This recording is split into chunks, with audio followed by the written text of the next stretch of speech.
एक ब्राह्मण को तीर्थ यात्रा पर जाना था। ब्राह्मण ने तीर्थ यात्रा पर जाने से पहले अपने खर्चे के लिए कुछ धन खुद के पास रखा और बाकी का सारा धन अपने पड़ोसी नगर सेठ के पास जमा करवाया। ब्राह्मण ने उस सेठ से कहा कि मैं ये धन तीर्थ यात्रा से लौटने पर वापस ले लूंगा। उस नगर सेठ ने कहा, अच्छा ठीक है। कई सालों के बाद ब्राह्मण तीर्थ यात्रा से वापस लौटे। जब ब्राह्मण को अपने धन की आवश्यकता हुई तो वो नगर सेठ के पास अपना धन वापस लेने के लिए पहुंचे, पर ये क्या?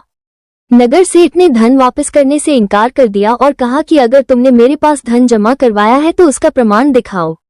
नगर सेठ की बात सुनकर ब्राह्मण बहुत परेशान हो गया और उसे समझ में नहीं आ रहा था कि अब वो क्या करे। कुछ समझ में न आने पर ब्राह्मण राजा के पास पहुंचा, किंतु प्रमाण न होने के कारण राजा भी कुछ करने में असमर्थ था। ब्राह्मण को एक उपाय सूझा जिससे नगर सेठ बिना कुछ कहे ही उसका धन वापस कर दे। ब्राह्मण ने वो उपाय राजा को बताया। ब्राह्मण की बात से राजा भी सहमत हो गया। अगले दिन राजा नगर भ्रमण करने के लिए निकला। भ्रमण करते हुए राजा ब्राह्मण के घर के पास पहुंचा। ब्राह्मण अपने घर के बाहर ही खड़ा था। राजा ने ब्राह्मण को गुरुदेव कहकर संबोधित किया और उन्हें आदर सहित अपने रथ पर बिठा लिया। ब्राह्मण का पड़ोसी नगर सेठ ये सब देख रहा था।